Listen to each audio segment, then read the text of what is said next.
Welcome to Boring History Relaxation Channel. Tonight we step into a Viking settlement at the edge of the Arctic world, where the sun has slipped below the horizon and seems to have forgotten the appointment to return. You stand beneath a sky the colour of cold iron, while snow presses against turf walls, and the wind moves across the fjord with the patience of something that has all winter to find you. Somewhere nearby, a dog barks once, then wisely changes its mind. You are about to learn how people sleep when darkness lasts for weeks. The air can freeze exposed skin, and your bedroom may also contain relatives, livestock, smoke, damp wool, and at least one person who snores like a damaged war horn. You probably would not survive this winter, but that's all right. Most modern people become emotionally unsettled when the heating drops by 2 degrees. So, before you get comfortable, take a moment to like the video and subscribe, but only if you genuinely enjoy what I do here. And let me know in the comments where you are listening from, and what the local time is where you are now. Perhaps you are warm in bed, perhaps you are pretending tomorrow does not exist. Either way, you're already doing better than the frozen traveller you are about to become. Now, dim the lights.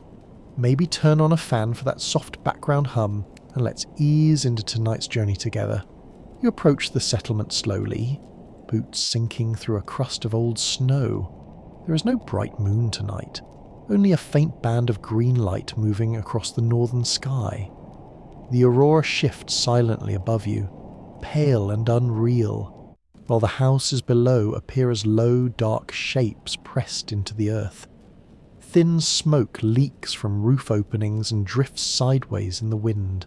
The darkness is not complete, but it is deep enough to confuse the body.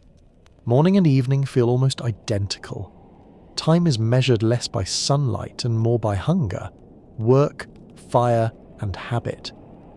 In the far north, winter daylight can shrink to only a few dim hours, and above the Arctic Circle the sun may not rise at all for part of the season. This is a mainstream fact of northern geography, but living through it feels far stranger than reading it on a tidy little calendar. You hear an axe striking wood.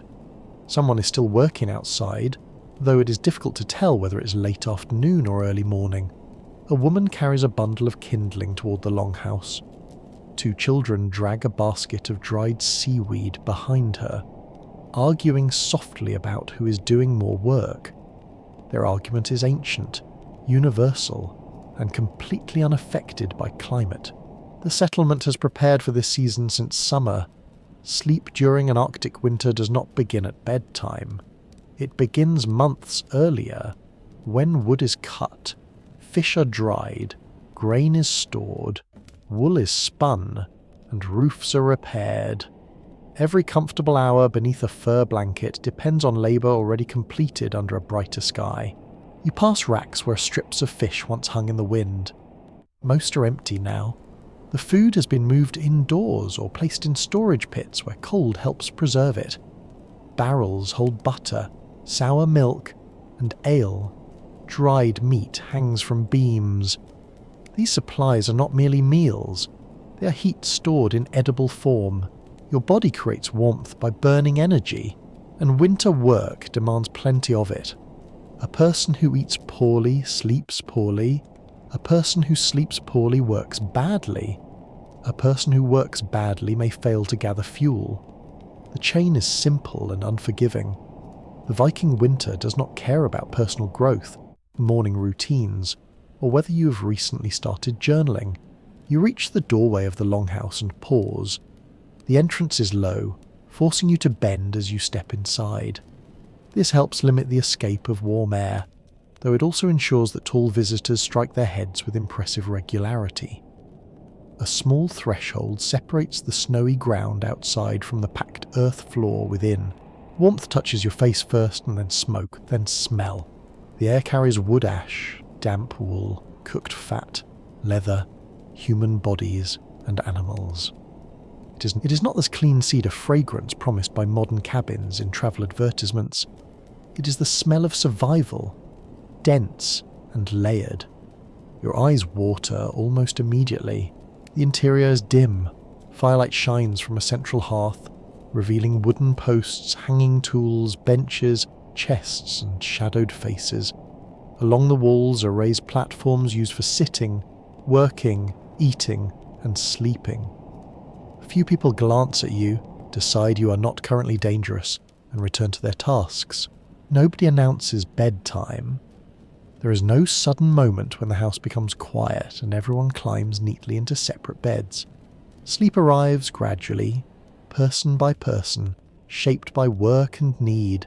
Some lie down early, others remain awake to mend clothing, watch the fire, calm a child, or check the animals. This flexible rhythm suits the darkness. Without strong daylight cues, the body may drift toward longer periods of rest or broken sleep. Historians still argue whether Viking Age people commonly slept in one continuous stretch or followed patterns of first sleep and second sleep, waking for a quiet interval during the night. Written evidence is limited, and archaeology cannot preserve a yawn. Still, it is reasonable to imagine sleep as less rigid than modern schedules suggest. You may doze for several hours, wake while the fire is fed, speak softly with someone nearby, then sleep again. The night is long enough to contain many small awakenings.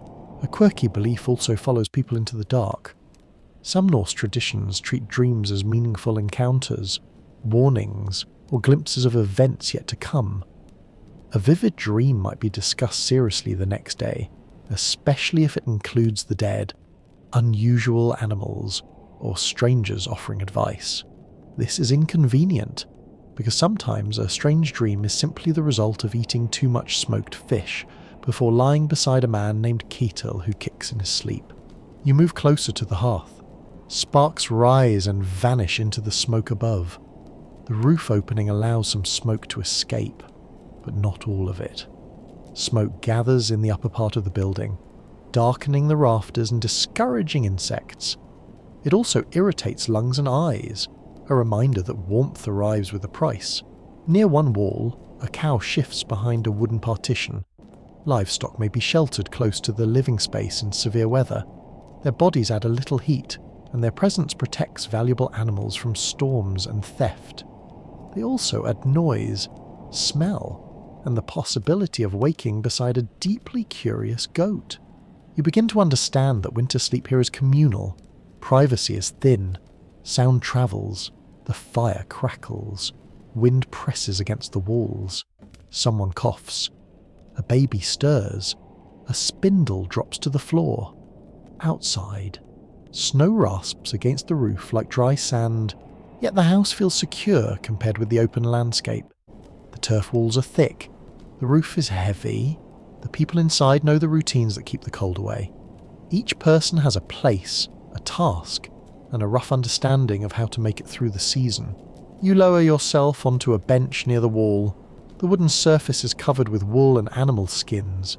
Heat from the hearth reaches you unevenly, warming one side while the other remains cool. You stretch your hands toward the flames and feel your fingers begin to ache as they thaw. Beyond the door, the polar night continues without concern. The fjord is black beneath the sky. Mountains disappear into cloud. Snow covers paths, tools, graves, fences, and the edges of the shore. The settlement seems very small against the enormous dark. Inside, however, someone adds another piece of wood to the fire. A pot simmers. Quiet voices continue. A child laughs once before being hushed. The longhouse settles around you like a living creature, smoky, crowded, imperfect, and warm enough. For now, that's the beginning of sleep. You crouch beside a wall thick enough to make a modern apartment partition look embarrassed. From the outside, the longhouse appears low and almost swallowed by the land. Timber forms the skeleton, but turf, earth, stone, and carefully packed material provide the heavy protection that keeps winter from walking straight indoors. The builders do not create warmth, they create resistance. Every layer slows the escape of heat generated by bodies, animals, cooking, lamps, and the hearth. In a climate where fuel can require hours of chopping, hauling, drying, and guarding, keeping warmth inside matters as much as producing it. You run a hand along the inner wall. The surface is uneven, cool and slightly damp. Behind it sit dense layers of turf cut from the ground during warmer months. Turf contains soil and tangled roots, which help hold each blocks together. When stacked properly, the blocks form walls that are sturdy, insulating, and surprisingly durable. This is a mainstream fact of Norse construction in places such as Iceland and Greenland. Timber can be scarce in treeless landscapes, so settlers use driftwood, imported wood, local stone, and turf in whatever combination the region allows. A house is shaped by the materials that survive nearby, not by an architect presenting 3 fashionable colour palettes. You help press loose material into a gap where cold air slips through. The draft is narrow, but it feels sharp against your fingers.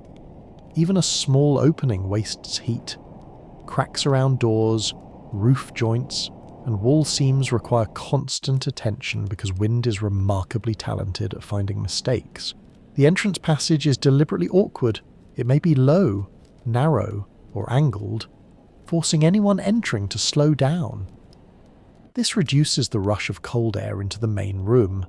It also provides a basic security advantage, since an intruder cannot charge through easily while standing upright.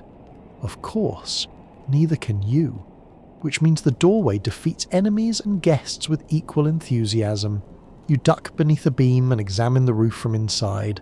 Large timbers carry the weight of smaller branches. Brush, birch bark, sod, and packed turf. The layers above trap air and resist the cold, but they are extremely heavy. Supporting posts must be strong.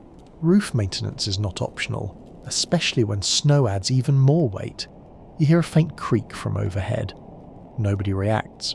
Apparently the accepted response to a groaning roof is calm confidence, which is also how people respond when they have no other building available. Snow itself can add insulation once it settles evenly over the roof. Its trapped air slows heat transfer, creating another barrier between the interior and the freezing sky. This sounds almost comfortable until you remember that too much snow can strain the structure. Winter keeps excellent accounts and charges interest. The house faces away from the worst prevailing wind where geography allows a slope, rock formation, or cluster of buildings may offer shelter. Doors are placed carefully. Walls are kept relatively low. The shape reduces exposed surface area and allows wind to pass over rather than battering a tall vertical face. You step outside with a small group carrying tools. The cold catches you immediately. Repairs must continue even during harsh weather. A loose turf block is pushed back into place. Snow is packed against the lower wall to seal gaps. Drainage channels are checked because melting ice can seep inward and turn the floor into a miserable mixture of mud, straw, and regret. The builders understand water almost as much as cold. A warm interior can melt nearby frost. Rain can soak turf. Poor drainage weakens walls and increases dampness. A house that holds heat but traps too much moisture becomes uncomfortable and unhealthy. Smoke also affects the design. The central fire needs oxygen, and its smoke needs an escape route. A roof opening or adjustable vent lets some smoke out, but opening it too widely releases heat. Closing it too tightly fills the room with choking fumes. The household repeatedly adjusts the balance according to wind, fire size, and weather. Historians still argue whether particular longhouses used fixed smoke holes, movable roof panels, small vents, or combinations that varied by period and region.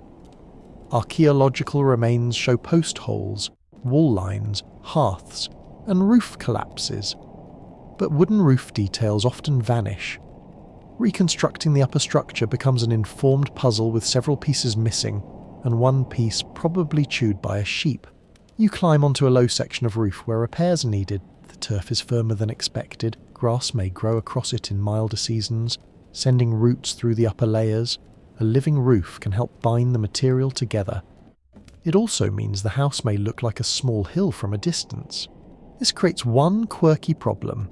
Animals sometimes wander onto turf roofs to graze. Goats are especially willing to investigate places where sensible creatures would not stand. A household might therefore hear footsteps overhead and wonder whether the sound comes from weather, a thief, or a goat enjoying a private dining room. You press another turf block into position. The work is slow and physical. Each block must fit tightly. Seams are staggered to reduce gaps. Stone may reinforce the base. Timber frames the interior. The result is not elegant in the polished modern sense, but it is practical, repairable, and adapted to the landscape. Inside, raised benches run along the walls. They keep sleepers above the coldest layer of air near the floor and away from damp ground. Storage chests and partitions divide space while blocking some drafts. Hanging textiles may add another thin barrier. Every object serves several purposes because spare space is limited. You notice that the warmest places are not distributed fairly. Locations near the fire receive more heat, but also more smoke, sparks, movement, and noise. Spots near the walls are cooler but quieter. Senior household members, guests, servants, children, and workers may sleep in positions shaped by status and practical need. The building itself creates a map of social life. The central hearth draws activity inward. Benches line the edges. High seat posts or decorated areas may mark prestige. Storage is tucked beneath sleeping platforms. Work tools hang where they can be reached in low light. No room is only a bedroom, kitchen, workshop, dining room, barn, or hall. It is all of these at once. You settle near a supporting post and feel the timber with your palm.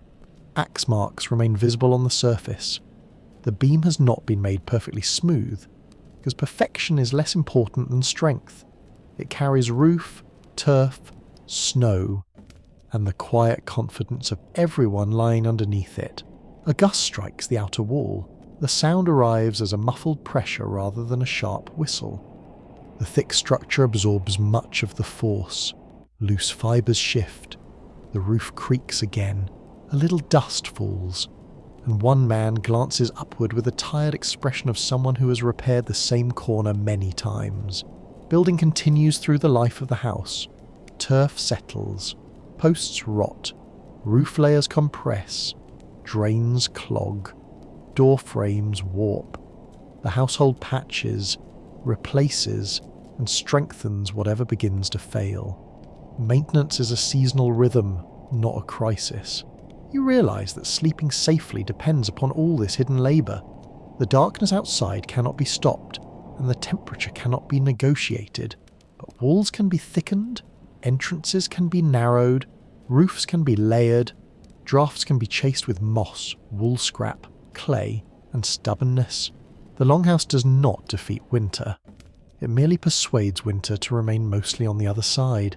The evening grows quieter as more people finish their work, but nobody rushes toward bed as though it were a luxury hotel waiting with crisp white sheets and a tiny chocolate on the pillow. Your sleeping place is already waiting along the raised wooden platform beside the wall, covered with layers that have taken months, and sometimes years, to gather. You kneel beside the bedding and notice that every layer has a purpose. Nothing is chosen simply because it looks pleasant. Comfort matters, certainly, but survival matters more. A cold sleeper becomes an exhausted worker, and an exhausted worker becomes a burden during a season when everyone must contribute. The wooden platform itself is your first defense against winter. Sleeping directly on the packed earth would allow body heat to disappear into the frozen ground throughout the night. Even a short distance above the floor helps reduce heat loss. The air near the floor also tends to be colder, while warmer air slowly gathers higher in the room. Despite the constant movement created by the fire and the opening in the roof, you press your hand against the timber. It feels cool, but not icy. Over the wood lies a thick layer of straw. The straw creates countless tiny pockets of trapped air, improving insulation. It also softens the otherwise unforgiving surface beneath you. Fresh straw has a drier, grassy smell that mixes with smoke and wool. As weeks pass, it becomes compressed and less pleasant. It must occasionally be replaced, although doing so during deep winter is not always easy. Nobody dreams of luxury mattresses advertised with smiling couples floating on clouds. You dream of straw that does not poke your elbow. Over the straw rests a wool blanket, rough against your fingertips but wonderfully warm. Wool is one of the greatest treasures of the Viking household. Sheep provide fibre that can be spun into yarn and woven into cloth capable of retaining warmth, even when slightly damp. This is a mainstream historical fact that still makes wool valuable in cold climates today. Creating a single blanket demands remarkable effort. Sheep must be raised through changing seasons. Wool is sheared, cleaned, combed, spun into thread, woven on a loom, and finished by skilled hands. Every blanket represents hundreds of hours of labour. When you pull one across your shoulders, you are wrapping yourself in patience. Another layer follows. This time it is an animal's skin, soft where the fur remains thickest.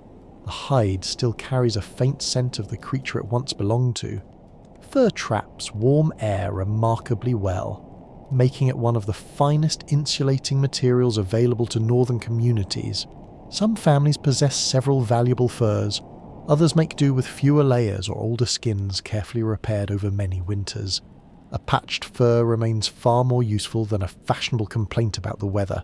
You settle onto the bedding and immediately notice how different it feels from lying on bare wood.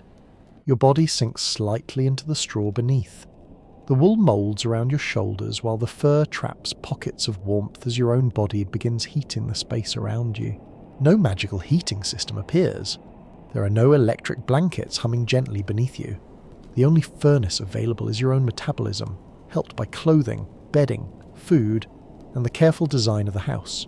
Nearby, an elderly woman shakes another blanket before laying it across a sleeping child. The movement sends tiny dust particles dancing through the firelight. She tucks the edges carefully beneath the child's body, preventing warm air from escaping too quickly.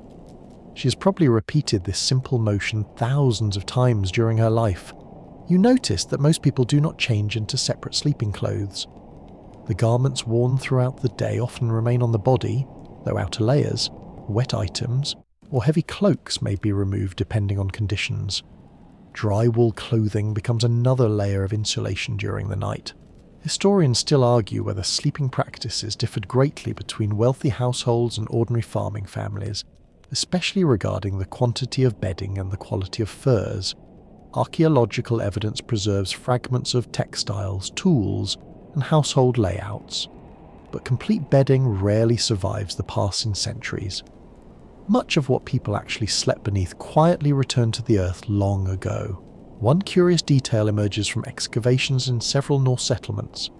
Feathers appear in some bedding remains, suggesting that feather-filled pillows or mattresses may have been used by households able to gather enough material.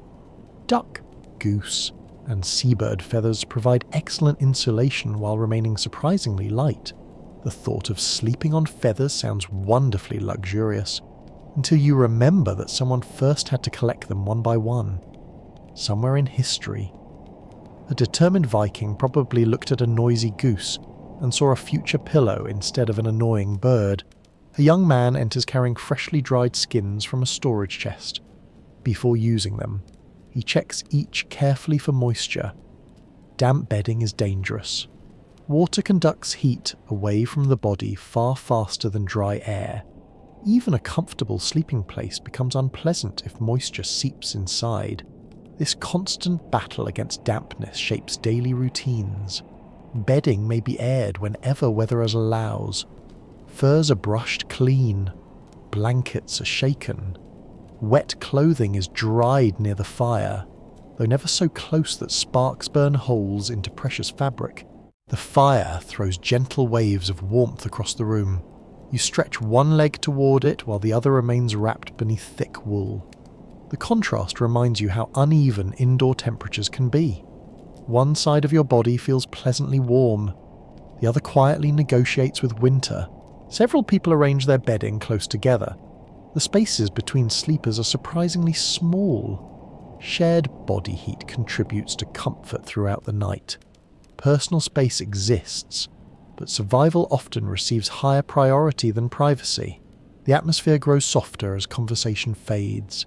Instead of silence, the room fills with smaller sounds. A log settles in the fire, someone clears a throat.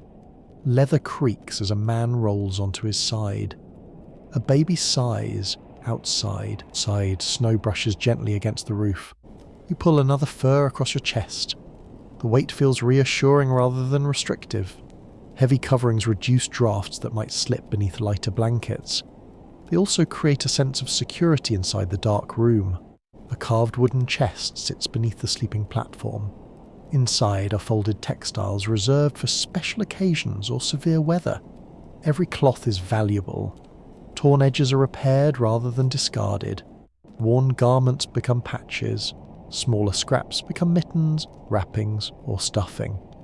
Very little fabric is wasted. A woman quietly mends a blanket by firelight before finally setting aside her needle. Even now, the repair is small and careful. One loose seam left unattended during winter may slowly become a much larger problem. You begin to appreciate that warmth is accumulated through countless modest decisions.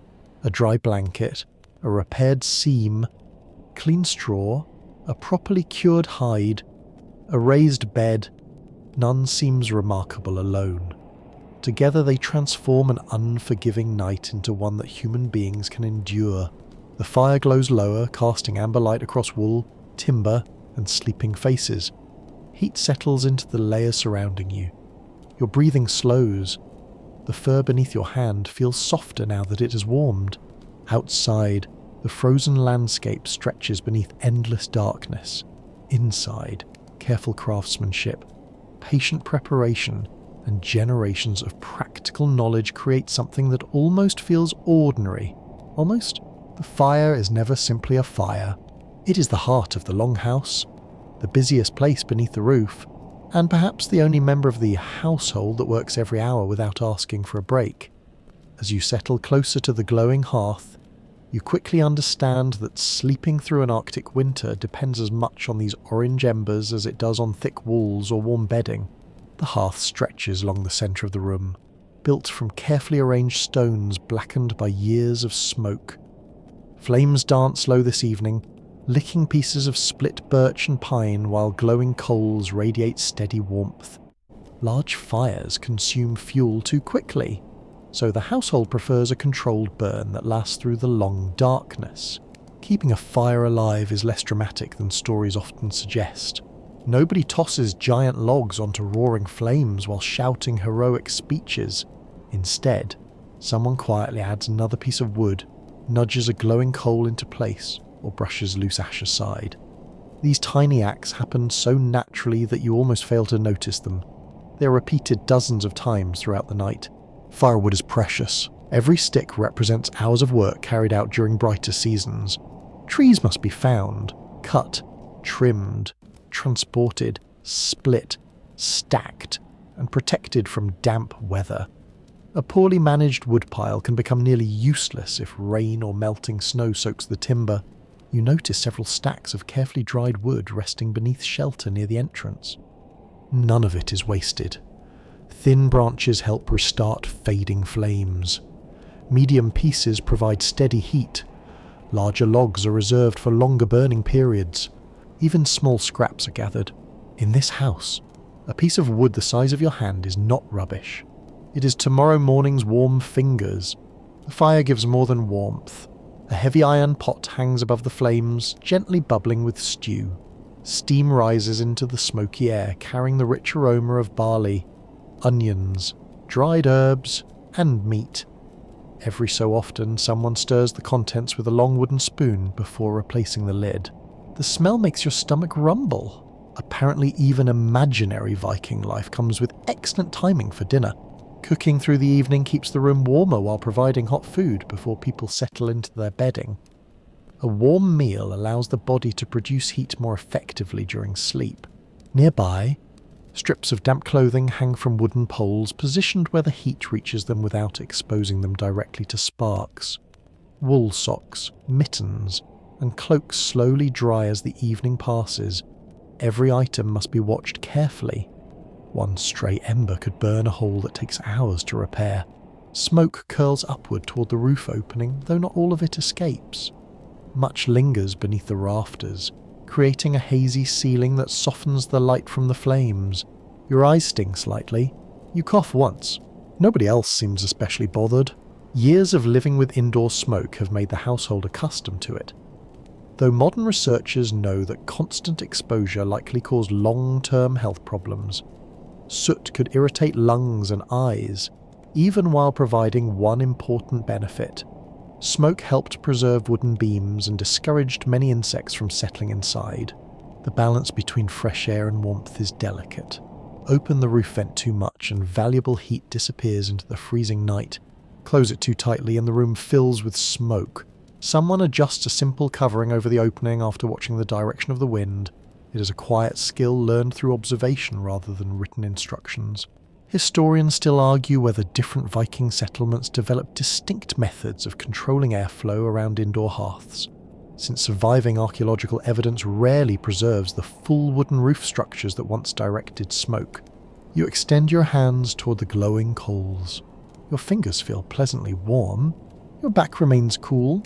You rotate slowly like bread being toasted very carefully by someone who has absolutely no intention of burning it. Across the hearth, an elderly man feeds several small sticks into the fire instead of one large log. The flames brighten without becoming fierce. He understands something every member of the household learns early. Steady heat lasts longer than dramatic heat. That lesson applies surprisingly well to fireplaces and to arguments with relatives. The fire also provides light, though only enough for nearby work. Several women continue spinning wool into thread while an older child carefully carves a wooden spoon. Hands remain busy because winter evenings are too valuable to waste. Outside there may be endless darkness. Inside, darkness becomes productive. The room is alive with quiet industry. Wood scrapes softly beneath a carving knife. Wool twists around a spindle. A kettle lid rattles gently. Someone whispers a story to a restless child.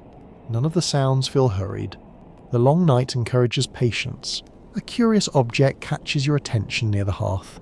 It is a shallow stone lamp filled with animal fat and fitted with a small wick made from twisted plant fibres or moss. When lit, it produces a smaller, steadier flame than the main fire. Such simple lamps have been found across northern regions and provide useful light where carrying burning branches would be inconvenient. The flame flickers gently, reflecting from polished drinking cups and bronze brooches. Its glow reaches corners untouched by the central fire. You realize that shadows move constantly across the room.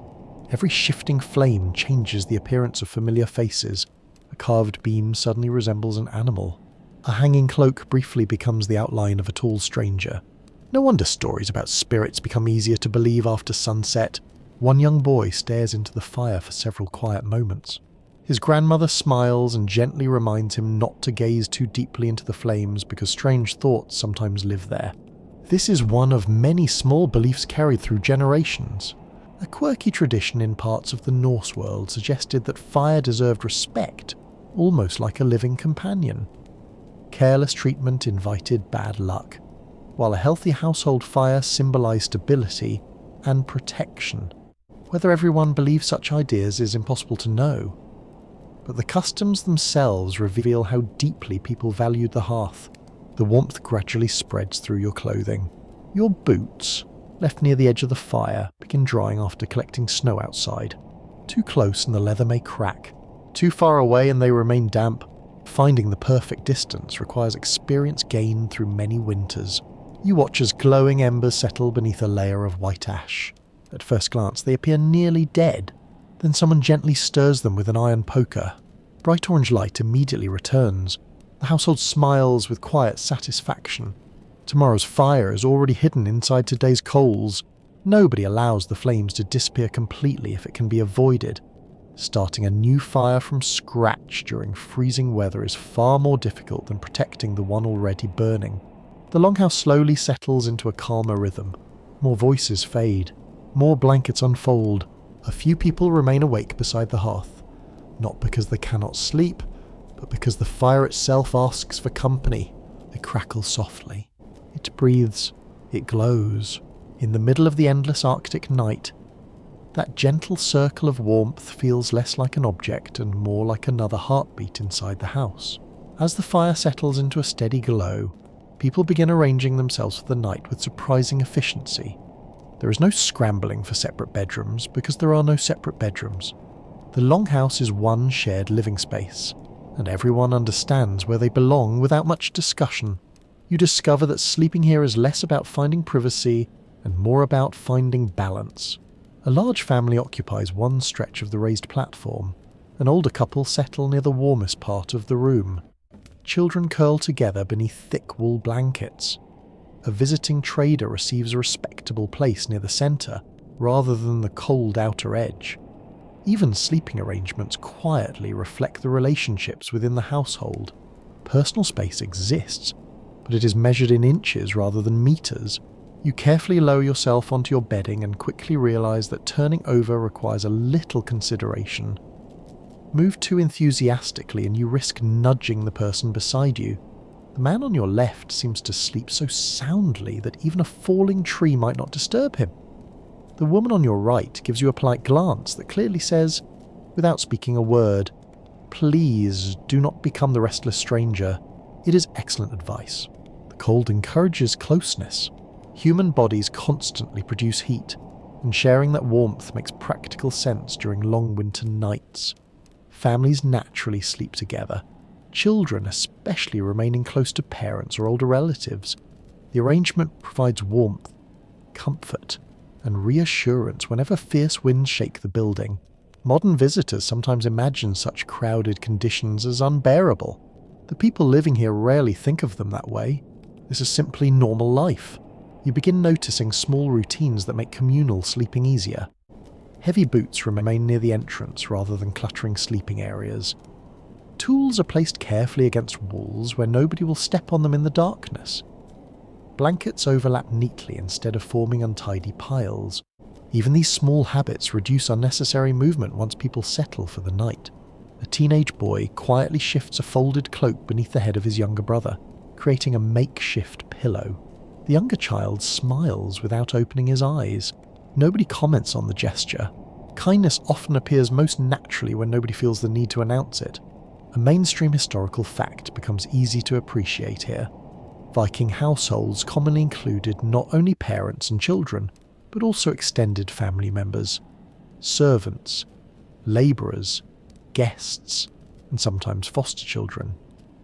A successful farm depended upon cooperation, and that cooperation continued even after the day's work ended. The longhouse is not merely where people sleep, it is where community itself sleeps. Outside, the wind strengthens, snow taps gently against the walls before rising into a long, low whistle across the roof. The sound continues for several moments before fading again. Nobody panics. Winter storms are familiar companions. Instead, one man calmly rises, checks the door bar, and returns to his blanket with the relaxed confidence of someone inspecting a fence that has already survived 100 similar nights.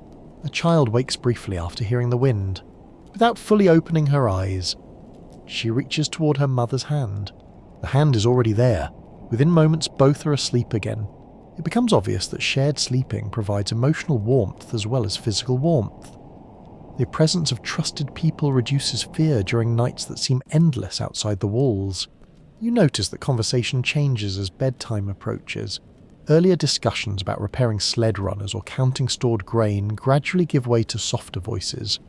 Someone tells a short humorous tale involving a fisherman who insists the fish escaped because they disliked his singing. Several listeners quietly laugh. One remarks that perhaps the fish had excellent taste.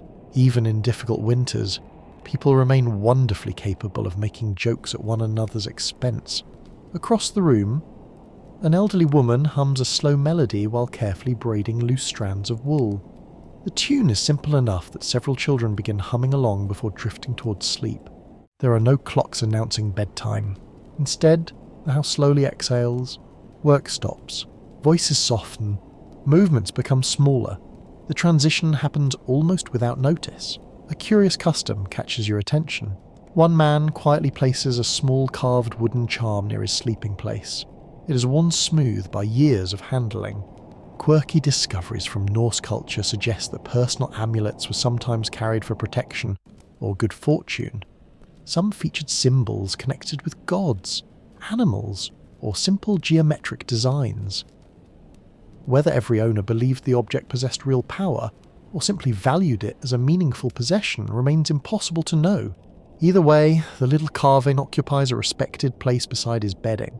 Historians still argue whether household sleeping positions followed strict social rules throughout the Viking world or whether arrangements varied greatly depending on wealth, season, regional traditions, and the size of individual families. Archaeology reveals building layouts, but the nightly choices of living people leave only faint traces. The fire briefly brightens as another small log is added. Orange light rolls across dozens of sleeping faces. Each face tells a different story. One bears an old scar across the cheek. Another belongs to a child missing 2 front teeth. An elderly fisherman has hands permanently roughened by rope and salt water. A young woman sleeps with a spindle still tucked safely inside a basket beside her. Every person has contributed something to the household before earning this moment of rest. You adjust your own blanket. Immediately, someone nearby notices a small gap where cold air slips inside and quietly tucks the edge beneath your shoulder. No words are exchanged. The correction is almost automatic. Experience teaches everyone that little drafts become large discomforts before morning. You smile quietly into the darkness. The kindness feels ordinary here. Perhaps that is exactly why it feels meaningful. Outside, the world remains enormous, frozen, and empty. Inside, dozens of breathing rhythms gradually begin matching one another. Someone snores. Another answers with an equally determined snore from the opposite side of the room. For a brief moment, it sounds almost like 2 walruses debating property boundaries. Nobody wakes except you.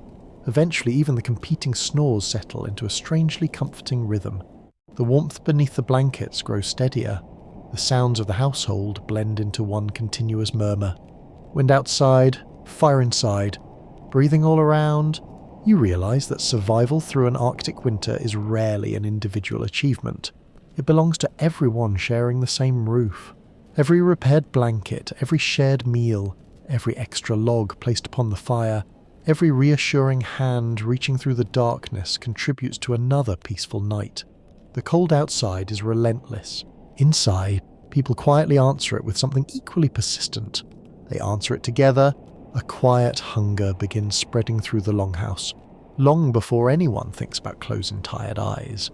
Not the sharp hunger of an empty stomach, but the steady reminder that another freezing night lies ahead. Sleeping well during an Arctic winter starts with eating well. The body cannot create warmth from good intentions alone. The great cooking pot suspended above the hearth has been working patiently for hours. Every now and then, someone lifts the heavy lid, allowing a cloud of fragrant steam to drift into the smoky air before stirring the thick mixture inside. Tonight's meal is simple. It is also exactly what the season demands. Chunks of dried lamb have softened in the broth until they nearly fall apart. Barley has swollen into tender grains. Onions and hardy roots have slowly surrendered their sweetness to the stew. A handful of dried herbs adds a welcome aroma that briefly disguises the ever-present scent of smoke. You wrap both hands around a wooden bowl as it is passed to you. The warmth reaches your fingers before the food reaches your stomach. Already, you feel more comfortable. The first spoonful is rich, filling, and pleasantly salty. It is not the sort of meal designed for fashionable restaurants with tiny portions arranged like modern artwork. Nobody here wants dinner that requires a magnifying glass to locate. The goal is simple: stay warm, stay strong, wake up ready to work again. This practical approach reflects a mainstream historical reality. Viking households depended heavily on preserved foods throughout the winter. Drying, smoking, fermenting, salting, and storing food during the warmer months allowed families to survive the long season when fresh crops became scarce. Every bite reminds you that summer has quietly travelled into winter. The dried meat hanging from the rafters once grazed green hills. The grain once waved beneath bright sunlight. The butter stored in barrels began as fresh milk months ago. Winter meals are conversations between different seasons. Nearby, someone slices dark, dense bread baked from barley flour. Wheat grows poorly in many northern regions, making barley an important staple. The loaf is firm enough that you suspect it could also reinforce a defensive wall if necessary. Still, after dipping it into the hot stew, it becomes wonderfully satisfying. Across the room, an older fisherman carefully removes strips of dried cod from a bundle wrapped in cloth. The fish is tough at first, but soaking and cooking restore much of its texture. Cod has fed northern communities for centuries. Its ability to dry naturally in cold air makes it one of the great survival foods of the North Atlantic. A young girl carries a wooden bucket filled with fermented dairy. The flavour surprises you.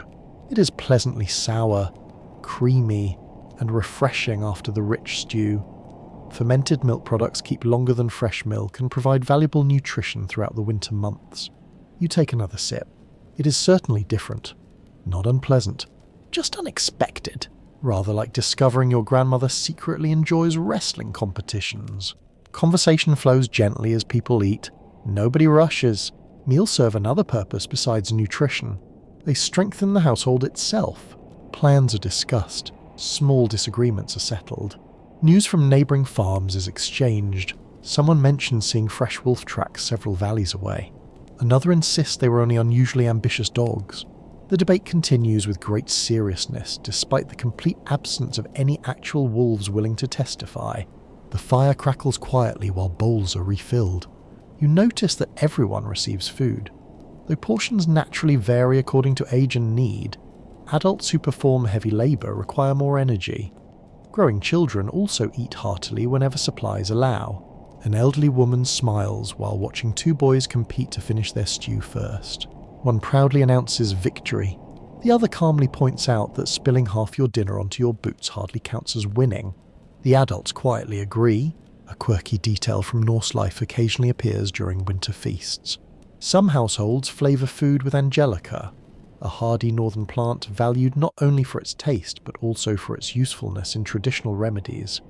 The sturdy stems and roots become surprisingly important in places where growing seasons remain frustratingly short. Whether it truly solved every ailment people credited it with is another matter entirely. Human history has always contained at least one enthusiastic relative convinced that a particular plant cures absolutely everything except perhaps stubborn goats. Wooden cups begin circulating. Most contain ale brewed months earlier, unlike modern distilled spirits. Everyday ale was generally weaker and commonly consumed alongside meals. Brewing formed an important part of household life because beverages could often be safer to drink than questionable water supplies in certain circumstances. You take a careful sip. It is malty, slightly sour, and pleasantly warming. Not enough to send anyone dancing across the roof. Probably for the best. Historians still argue whether the strength and daily use of ale varied significantly between different Viking communities, social classes, and regions. Brewing techniques differed widely, and written records leave many ordinary details open to interpretation. A little honey appears at the table. Not much, just enough to sweeten a portion of food reserved for younger children and an elderly grandfather whose smile immediately grows twice as large. Honey is valuable. Sugar, as modern kitchens know it, is unavailable here. Every drop carries the memory of busy summer bees that somehow managed to ignore the rather alarming size of the people collecting their work. The meal gradually comes to an end. Bowls are scraped clean with pieces of bread. Nothing edible is wasted. Bones are set aside for useful purposes. Grease remaining in the pot may help flavour tomorrow's cooking. Even leftover ash from the fire eventually finds practical uses around the household. Waste is an expensive luxury that winter refuses to tolerate. As the final bowls are stacked, you notice how the warmth inside your body feels different from the warmth of the fire. The fire eats your skin. The meal heats everything beneath it. Your shoulders relax. Your breathing slows. The chill lingering in your fingers quietly disappears. Several people pull their blankets around themselves while continuing to sip the last of their drinks. Nobody appears sleepy simply because darkness has fallen. Darkness arrived long ago. Instead, tiredness comes from honest work, full stomachs, and the reassuring knowledge that enough food remains for tomorrow. The great cooking pot is cleaned with careful attention. A little water, a wooden scraper, patient hands. Soon it will hang ready for another day. Its work, like everyone else's, never truly ends during winter. Outside, invisible beneath the drifting snow, the frozen landscape waits without emotion. Inside, satisfied faces glow softly in the firelight. The evening meal has done more than silence hunger. It has wrapped every person beneath this roof in another quiet layer of warmth. Not woven from wool, not stitched from fur, but built from nourishment patiently gathered across many seasons and shared together before another long Arctic night. The bowls have been cleaned, the last crumbs of bread gathered, and the fire burns with a quiet confidence that only comes after a good meal. The longhouse grows softer as voices fall into whispers. Darkness presses against the walls, but inside another world slowly awakens. It is the world of dreams. For you, bedtime may simply mean closing your eyes and hoping tomorrow's alarm clock shows mercy. For many people living in the Viking Age, sleep carries greater mystery. Night is not empty. It's a place where memories, fears, gods, ancestors, and strange possibilities may all visit together. You settle beneath your blankets while the fire paints slow waves of light across the rafters. The shifting shadows seem almost alive. A hanging cloak becomes the outline of a tall figure for a heartbeat before turning back into ordinary cloth. It is easy to understand why imagination grows stronger in such surroundings. The house itself encourages stories. An elderly man clears his throat. Nobody asks him to speak. Nobody needs to. Children instinctively turn toward him.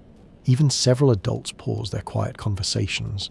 His voice is low and steady, shaped by many winters. He tells of a traveller who dreams of a white raven flying across a frozen sea. Days later, the traveller discovers a distant settlement exactly where the bird had circled. Whether the dream truly guided him, or whether the tale has become grander with every retelling hardly matters. The listeners nod thoughtfully. Dreams deserve respect. This attitude reflects an important aspect of Norse belief. Dreams appear frequently in Icelandic sagas and other medieval writings connected with the Norse world. They often warn of danger, reveal hidden truths, or hint at future events. While not every dream is considered prophetic, many are treated as worthy of discussion rather than immediate dismissal. You glance around the room. Several people seem perfectly comfortable with the idea. One young woman quietly mentions a dream she had a few nights earlier about a river flowing backward. Another man scratches his beard and wonders aloud whether it means changing weather. A third shrugs and suggests it might simply mean she ate too much cheese. The room laughs gently. Even mysterious dreams are allowed a little humour. Historians still argue whether ordinary Viking families genuinely interpreted dreams on a regular basis, or whether surviving written accounts emphasise dramatic dreams because they made better stories. The sagas often focus on remarkable events rather than everyday life, leaving modern scholars to separate literary tradition from common practice. The discussion drifts naturally toward old beliefs. Someone mentions the Norns, the powerful beings said to shape destiny. Another quietly speaks the name of Odin, who in Norse mythology sacrificed greatly in pursuit of wisdom and hidden knowledge. Odin is often associated with ravens, poetry, magic, and the search for understanding beyond ordinary sight. The fire crackles softly. Nobody raises their voice. Sacred stories belong comfortably beside ordinary conversation. You notice a carved piece of bone hanging from a leather cord above one family's sleeping place. It depicts a simple animal with carefully scratched lines marking its fur. Perhaps it serves as decoration. Perhaps it carries personal meaning. Perhaps both. Objects do not always require elaborate explanations to become treasured companions. A little girl reaches up and gently touches it before curling beneath her blanket. The movement is so natural that it seems she's done it every evening for years. Outside, the wind brushes fresh snow against the walls. Inside, another tale begins. This one tells of hidden people living within certain hills. According to some later Scandinavian folklore, mysterious beings inhabit lonely places and occasionally cross paths with humans. Although these traditions developed over many centuries and changed with time, they reveal how northern landscapes inspired imaginations long after sunset. You smile quietly.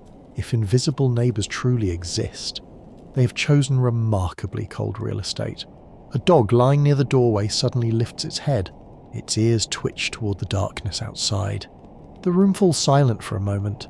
Then the animal relaxes again and returns to sleep. Nobody appears alarmed. Dogs hear many things that humans never notice. Most of them are probably nothing more exciting than drifting snow or a wandering fox. Probably. The firelight continues its slow dance. The shadows stretch and fold across the timber beams. One child asks whether dreams can travel between people. His grandmother smiles before answering. She says nobody truly knows. Some dreams belong only to the dreamer. Others seem determined to visit everyone. It's a wonderfully mysterious answer. Not because it explains everything, because it leaves room for wondering. A quirky belief recorded in parts of the Norse tradition suggests that certain dreams could reflect a person's guardian spirit or protective companion, sometimes imagined in animal form. Such ideas varied across regions and generations, blending myth, folklore, and personal belief into something difficult to define with certainty. The atmosphere becomes even quieter. People settle deeper into blankets. Breathing slows. Only the occasional pop of burning wood interrupts the silence. You close your own eyes for a moment.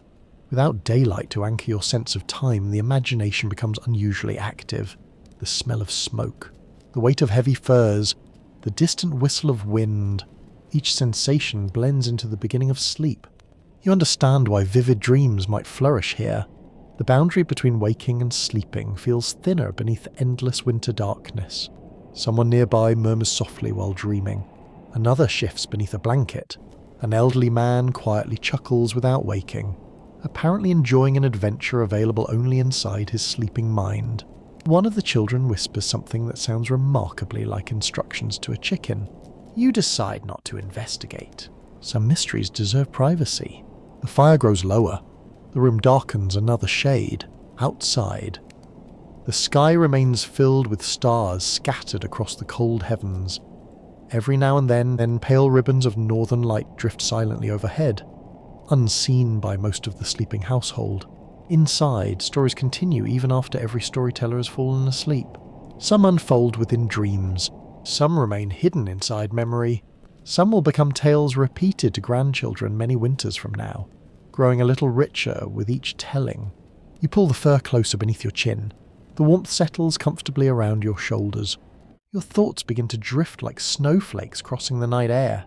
In this quiet place, sleep is never viewed as wasted time. It is a doorway. Whether that doorway opens only into the mind or reaches somewhere far beyond it is a question that nobody beneath this roof seems eager to answer too quickly. Perhaps the mystery itself is part of what makes the long Arctic night feel just a little less lonely. A deep groan rolls across the roof. Not from a person, not from an animal, from the house itself. The sound begins somewhere above the rafters, travels through heavy timbers and fades into the walls. Nobody leaps to their feet. No one shouts. The people around you simply pause for a heartbeat, listen carefully, and then continue resting. The longhouse has learned to speak during winter. You're only beginning to understand its language. Outside, the storm has gathered strength. Snow no longer falls gently.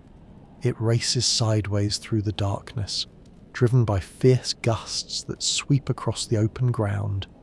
The wind circles the settlement, searching for every loose edge and every forgotten crack. You cannot see any of it. You hear it. That is enough. The walls answer with a low murmur. The roof creaks once more.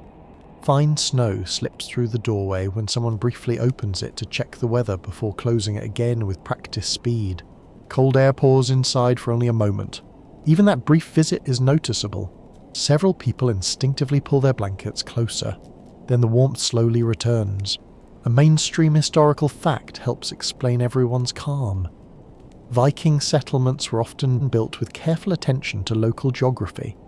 Houses stood where hills, cliffs, forests, or natural ridges could reduce the force of prevailing winds. Choosing the right location was as important as building strong walls. Nature became part of the architecture. You listen more carefully. The storm has many voices, Wind whistles through distant rocks. Snow brushes across the roof. Wooden beams answer with soft clicks as they adjust to changing temperatures. Somewhere outside, loose branches scrape against one another. Together they create a strange winter orchestra. Fortunately, nobody has brought a drum. That would only encourage the weather. The fire continues glowing in the centre of the room. Its steady light gives everyone something familiar to look toward. Even during the loudest gusts, the flames remain surprisingly calm, protected by the heavy walls surrounding them. An older woman quietly rises from her bedding. She walks to one corner of the house carrying a small bundle of moss. You watch as she gently presses the moss into a narrow gap where a draft has begun slipping through. The improvement is immediate. The cold current weakens. Simple repairs like this happen throughout winter. Moss, wool scraps, clay, and other available materials can temporarily block unwanted airflow until more thorough work becomes possible. Nothing is considered too small to fix. Tiny problems have an annoying habit of becoming impressive disasters. A little boy wakes as another gust rattles the roof. His eyes grow wide for a moment. His grandfather smiles and says the wind is only reminding everyone that it is still outside. The child nods, apparently satisfied by this explanation, and settles beneath his blanket once more. Confidence spreads easily when shared by calm voices. You notice another practical detail. Several heavy chests stand against sections of the wall most exposed to the wind. Besides storing valuable belongings, they add another barrier between the sleeping area and the cold outer wall. Every object performs more than one task. Efficiency quietly fills every corner of the house. Historians still argue whether individual longhouses required frequent winter repairs, or whether the strongest buildings could withstand an entire season with only minor maintenance. Conditions varied enormously across Scandinavia, Iceland, Greenland, and other Norse settlements. Climate, local materials, and construction methods all influenced how each building responded to severe weather. No single design solved every problem. People adapted constantly. The storm grows louder. A sudden thump lands above you. Several heads lift. Silence follows. Then another softer sound. Someone quietly smiles. It is only snow sliding. Apparently even roofs enjoy stretching occasionally. The tension melts away. You realize that experience teaches people which sounds deserve concern and which merely belong to ordinary winter life. Every building develops its own collection of familiar noises. Modern houses creak, old sailing ships groan. Viking longhouses seem determined to hold thoughtful conversations with the wind. Near the doorway, the household dog raises its head once again. This time it walks to the entrance, sniffs carefully beneath the door, circles twice, and curls back into its sleeping place. The verdict appears favourable. No wolves, no strangers, no mysterious midnight visitors requesting directions. Only weather. Outside, snow continues piling against the walls. Curiously, this is not entirely unwelcome. Deep drifts forming around the lower parts of the building can actually provide additional insulation by reducing exposure to freezing air. Of course, entrances must remain usable, so someone will eventually need to clear them. Winter has a remarkable talent for giving helpful gifts that immediately become chores. One young man quietly puts on his cloak and steps outside carrying a wooden shovel. The door opens. A blast of icy air sweeps through the room. The fire flickers, then the door closes again. For several minutes everyone listens. The scrape of wood against packed snow can be heard beyond the wall. Steady, methodical, unhurried. Soon the door opens once more. The young man returns with fresh snow dusting his shoulders. He stamps his boots carefully before entering farther. No one complains. Keeping the entrance clear benefits everyone. Someone silently hands him a warm cup. He accepts it with grateful eyes. No speech is necessary. Actions often replace words in the middle of the night. A quirky tale quietly circulates among the younger children before they drift back to sleep. They whisper that loud winter storms are sometimes giants arguing far beyond the mountains. One child wonders whether giants ever become tired. Another decides they probably do after shouting all evening. It is a comforting conclusion. Even mythical troublemakers apparently need rest. The storm slowly settles into a steadier rhythm. Its anger has not disappeared. It has simply become predictable. That makes all the difference. Your breathing falls into time with the crackling fire. The heavy walls continue standing without complaint. Timber supports the roof. Stone protects the hearth. Turf holds back the wind. Every piece depends upon the others.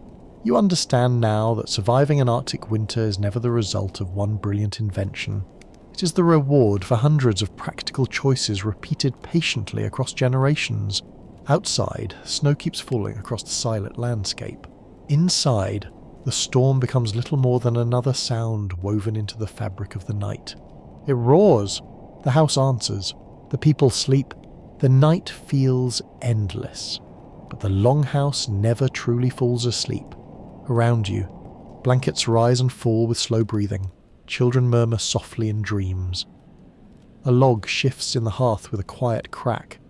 The wind has calmed enough that the walls no longer groan with every passing gust. Even so, someone is awake. You notice an older man sitting near the fire, his back resting against a wooden post.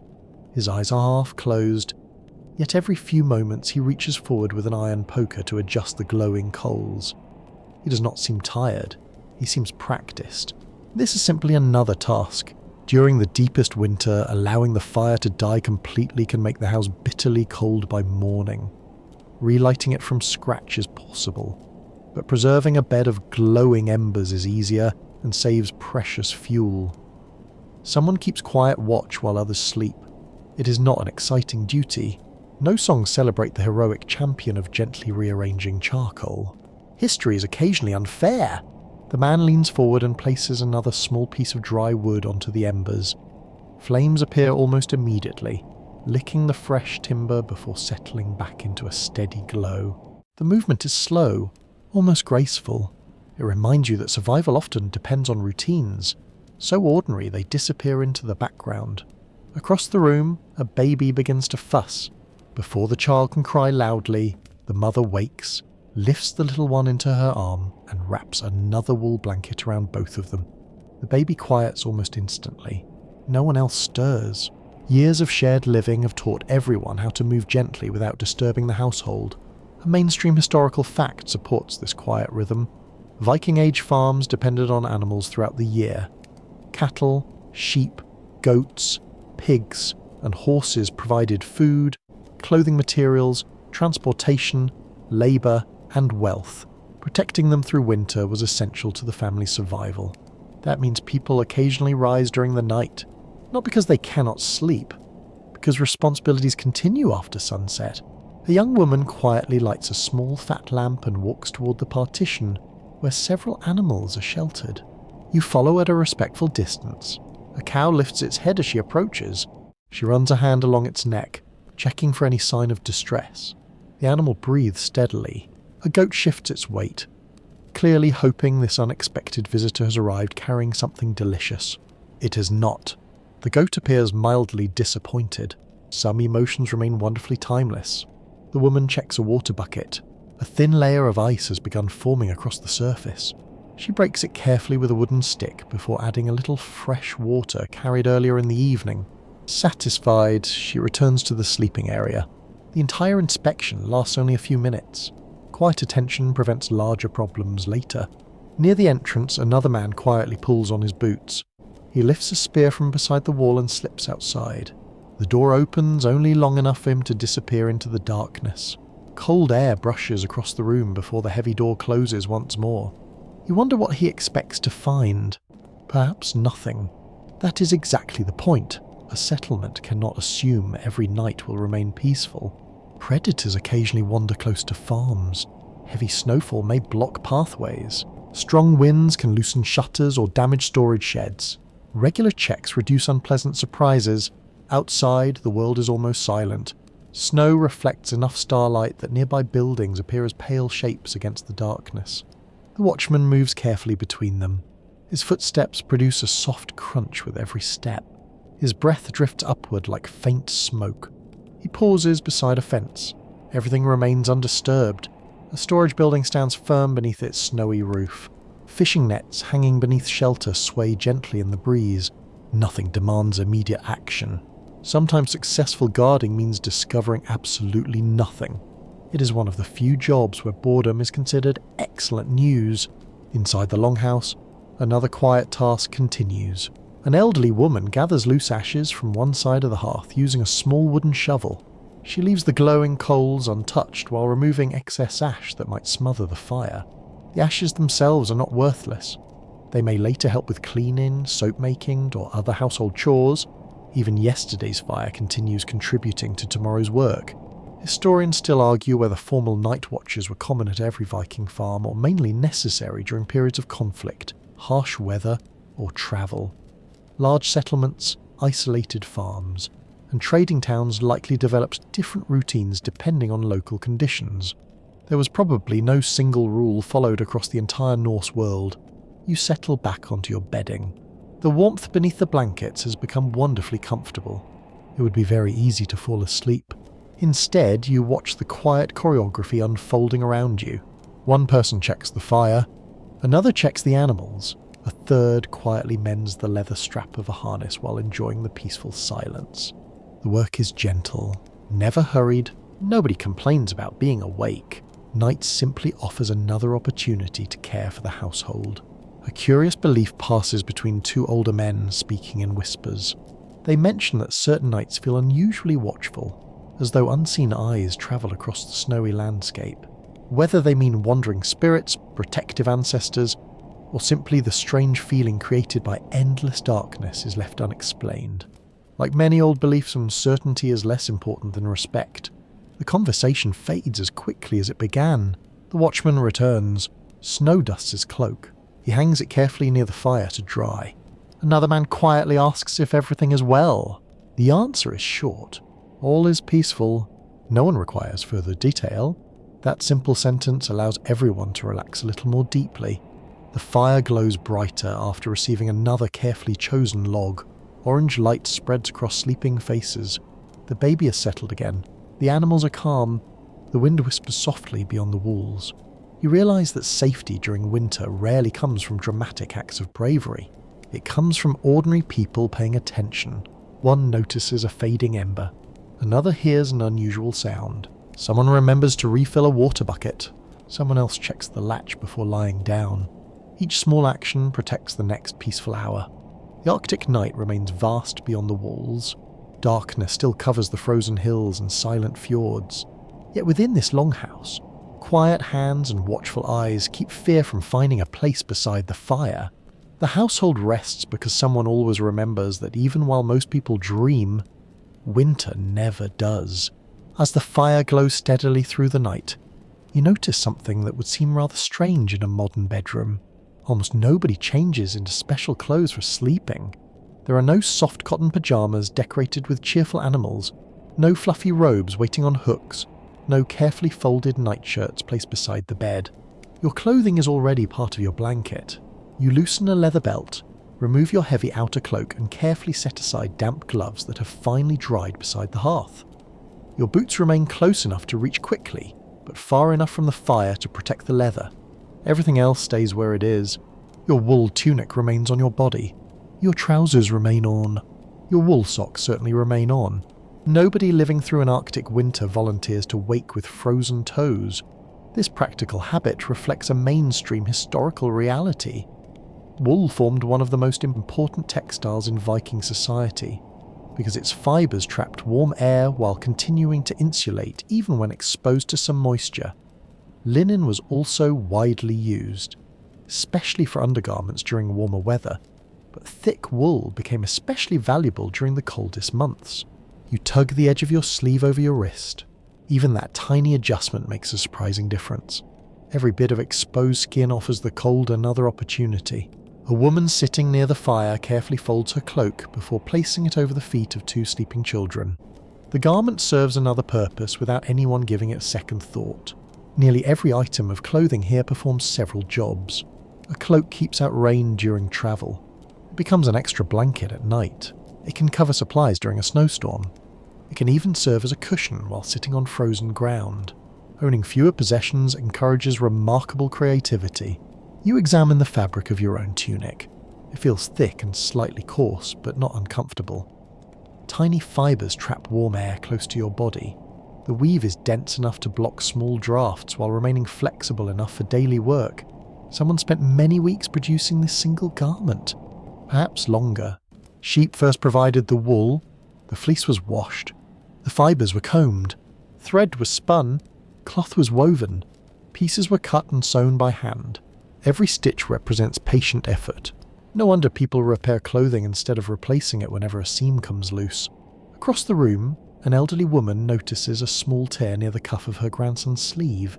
Without disturbing the sleeping boy, she quietly threads a bone needle. A few careful stitches, a gentle knot. The repair disappears almost completely. The sleeve will survive another season. Your attention turns toward the colourful brooch fastening a woman's outer dress. Even at bedtime, she leaves the brooch attached because removing every fastening each evening serves a little purpose during winter. Some decorative items remain part of daily clothing for long periods unless repairs or washing become necessary. Simple practicality often outweighs elaborate routines. Historians still argue whether people consistently remove certain outer garments before sleeping, or whether practices changed according to weather.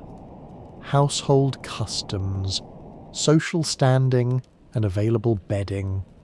Clothing itself rarely survives in complete form, leaving archaeologists to piece together evidence from fragments, artwork, and preserved burials. The details remain wonderfully human and wonderfully uncertain. A curious object hangs from a peg near the wall. It is a pair of mittens connected by a braided wool cord. The cord allows them to remain together instead of wandering off separately. Apparently, the ancient world also struggled with disappearing gloves. Some problems survive every century with admirable determination.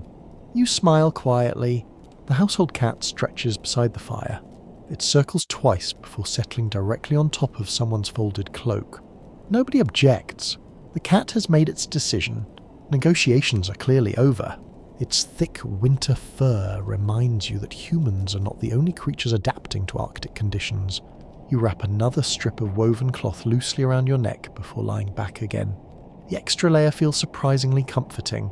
Cold often slips through the smallest openings around collars and sleeves. Experienced people know exactly where warmth likes to escape. One young man carefully hangs tomorrow's work clothes near the fire, though not close enough to scorch them. By morning they will be dry and pleasantly warm instead of stiff with lingering moisture. Beginning the day in dry clothing can make hours of outdoor labour considerably easier. It is a small kindness offered by tonight to tomorrow. Nearby, a leather pouch rests beside one sleeper's head. Inside are simple personal belongings. A whetstone, a small knife, a comb carved from antler. The comb catches your attention. Archaeologists have uncovered many beautifully crafted combs from Viking settlements, showing that personal grooming remained important despite harsh living conditions. Keeping hair and beards clean reduced tangles and helped control unwanted insects. Even in the middle of an Arctic winter, people appreciate looking respectable, at least respectable by Viking standards, which admittedly include rather impressive beards. A faint smell of lanolin lingers in several wool garments. The natural oils remaining within the fibres help resist moisture and improve durability. Freshly treated wool has a distinctive scent that gradually becomes part of everyday life. Soon you hardly notice it. Instead, it simply smells like home. A young girl wakes briefly and discovers one foot has slipped outside her blanket. She immediately tucks it back underneath with remarkable speed. Some lessons require no formal education. The firelight catches the bright threads woven into one man's cloak. Deep reds, soft blues, muted greens, natural dyes created from plants, lichens, insects, and minerals give life to otherwise plain fabric. Even practical clothing can display careful craftsmanship and quiet beauty. Surviving winter does not require abandoning colour. It simply encourages choosing colours that also happen to be warm. The room grows still once more. Heavy wool settles around sleeping shoulders. Fur blankets rest over sturdy tunics. Cloaks become quilts. Belts loosen. Boots wait patiently by the wall. Every garment continues serving long after the day's work has ended. You pull your sleeve over your hand again. The woven fabric holds another pocket of precious warmth against your skin. Nothing about these clothes is accidental. Every thread carries experience gathered across generations. Every seam reflects someone who understood cold well enough to outwit it. Outside, the frozen landscape stretches beneath silent stars. Inside, wool, leather, linen, and fur quietly join the fire in protecting every sleeping soul beneath the heavy roof. The long Arctic night has many enemies. A well-made garment proves to be one of the most dependable friends. A faint glow from the hearth reaches every corner of the longhouse, but it does not warm every person in exactly the same way. Winter treats each age differently. You watch an old grandfather slowly pull another fur over his knees before settling back against a carved wooden post. His hands are strong but stiff, marked by decades of rowing, chopping timber, casting fishing nets, and gripping tools through countless cold mornings. Across from him, two small children have somehow managed to twist themselves into a single cheerful bundle beneath one blanket. They seem almost impossible to separate. One tiny foot sticks out. One small hand rests across the other's face. Neither appears bothered. Children possess an astonishing ability to sleep in positions that would leave an adult requesting assistance from 3 neighbours and perhaps a skilled healer. The adults quietly smile. No one disturbs them. You begin to notice that the sleeping places reflect more than simple convenience. They reflect care. An elderly woman sleeps near the warm centre of the house, where reaching the fire requires only a few careful steps. If she wakes during the night, she does not have to cross the entire room through darkness. Nearby, an experienced hunter sleeps closer to the entrance. If unusual sounds come from outside, he can reach the door quickly. Parents remain within arm's reach of young children. Teenagers gather together, whispering until sleep finally defeats them. Each arrangement solves a practical problem. A mainstream historical fact helps explain this close family life. Viking Age households often included several generations living together under one roof. Grandparents, parents, children, foster children, servants, and hired workers formed a single working community. Daily life depended upon cooperation, and every generation contributed according to ability. No one is completely idle. Even the youngest children carry small responsibilities. Earlier in the day, you notice them gathering kindling, feeding chickens, carrying water, or helping twist yarn. These simple tasks prepare them for greater responsibilities as they grow older. Now they sleep with a deep contentment known only to children who have spent the entire day moving. One little boy suddenly sits upright. For a moment you think something is wrong. Instead, he opens one eye, mutters something that sounds remarkably like "not the goose again," lies back down, and immediately falls asleep. Apparently dream geese can be surprisingly persistent. His mother barely opens her eyes before gently pulling the blanket back over his shoulder. She has clearly witnessed this performance before. The elderly members of the household remain light sleepers. Years of experience seem to have trained them to notice small sounds. A crack from the fire, a restless animal, a crying infant, a shifting roof beam. Their eyes open briefly, assess the situation, and close again once everything appears normal. It is almost instinct. One grandmother quietly reaches for a spindle resting beside her bedding. Unable to sleep for a little while, she spins wool by the fire's gentle light. Her fingers move automatically. Twist, pull, wind. Repeat. The rhythm is so practiced that she hardly looks at her hands. Eventually she smiles, sets the spindle aside, and returns to sleep. Nothing has been wasted. Not even a quiet hour in the middle of the night. Historians still argue whether elderly members of Viking households held especially influential positions in everyday family decisions, or whether authority depended more upon wealth, personality, local customs, and individual circumstances. Written sources often emphasize notable leaders, leaving ordinary family relationships more difficult to reconstruct. The evidence suggests variety rather than one universal pattern. A teenage girl carefully checks the blankets covering her younger sister. The little one has kicked away part of the fur while dreaming. Without waking her, the older sister gently tucks it back into place. The younger child sighs happily. No words pass between them. Some kindnesses are almost invisible. Near the wall sits a wooden cradle suspended from sturdy cords. It moves gently whenever someone gives it the lightest push. Inside, a baby sleeps peacefully beneath soft wool coverings. Rocking cradles have been known in many cultures for thousands of years, and simple suspended designs work beautifully because they require very little effort to keep moving. The cradle sways, the baby sleeps. The entire room seems to breathe with it. A quirky tradition survives in later Scandinavian folklore involving protective songs quietly sung over sleeping children. These gentle verses were believed by some families to offer comfort or keep harmful influences away during the night. Whether similar customs reached every Viking household cannot be known with certainty, but soft lullabies almost certainly echoed beneath many northern roofs.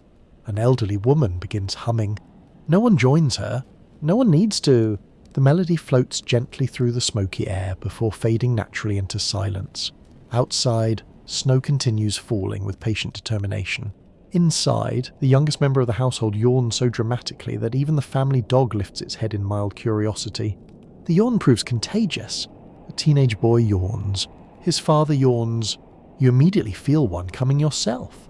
History occasionally reaches across 1,000 years simply to remind everyone that yawning is undefeated. The dog, thankfully, declines to participate. A small pile of carefully carved toys rests beneath one sleeping bench. There is a wooden horse, a tiny boat, several carved animals polished smooth by little hands. Even during difficult winters, children still find time to play. Those toys become lessons as well as entertainment. Little boats prepare future sailors. Tiny animals prepare future farmers and hunters. Simple games quietly teach important skills. The grandfather wakes again. This time he quietly adds another piece of wood to the fire before settling back beneath his blanket. His movements are slow but confident. Nobody asks him to do it. He simply notices the need before anyone else. Experience often speaks without making noise. You realize that every generation brings something unique to the household. Children bring energy. Young adults bring strength. Parents bring steady organization. Elders bring memory. Together they create something no single person could manage alone. The longhouse itself almost seems shaped by these different lives. Tiny boots beside larger ones, small bowls beside heavy wooden cups, young laughter lingering somewhere beneath the rafters, old stories resting quietly in weathered faces. The fire glows softly across them all without choosing favourites. Outside, the Arctic night remains vast and indifferent. Inside, age is not a barrier separating people. It is another thread woven into the life of the household. From the sleeping infant in the gently rocking cradle to the white-haired elder watching the fading embers, every person belongs to the same circle of warmth. The winter may be long, the darkness may seem endless, but beneath this roof, every generation helps carry the others safely through another quiet night. One morning, if such a word still means very much beneath a sky that refuses to brighten, the mood inside the longhouse begins to change. The darkness remains. The cold remains. The snow outside still lies deep across the hills and along the frozen shoreline. Yet something different stirs among the people. There is a feeling that tonight should not be exactly like every other night. Winter has stretched on for what feels like forever. Days blend together beneath grey skies and long shadows. Work continues without complaint, but even the strongest spirits benefit from a reminder that life is more than surviving until sunrise. You notice people moving with quiet purpose. Benches are brushed clean. Extra bowls are carried from storage chests. Someone carefully unwraps a bundle that has clearly been saved for an important occasion. Inside rests a small wheel of aged cheese. A child spots it first. His eyes become wonderfully large. Apparently even a modest piece of cheese can inspire genuine excitement when it has been patiently waiting through months of winter. A mainstream historical fact tells us that the Norse celebrated midwinter festivals, the best known being Yule. Long before later Christian traditions spread across Scandinavia, Yule marked an important seasonal celebration connected with feasting, community, and hopes for the returning light. Customs varied across different regions and changed over time, but gathering together during the heart of winter was deeply significant. The household begins preparing a better meal than usual. The great cooking pot receives generous portions of meat. Butter is added without anyone counting every spoonful. Fresh bread is mixed from carefully protected flour. Someone opens a barrel that has remained sealed for many weeks. The rich smell of well-brewed ale fills the room. You immediately understand that this is not an ordinary evening. Even the children seem unusually patient. Well, mostly patient. One little girl quietly reaches toward the cheese. An older brother gently redirects her hand. She waits almost 3 full minutes before trying again.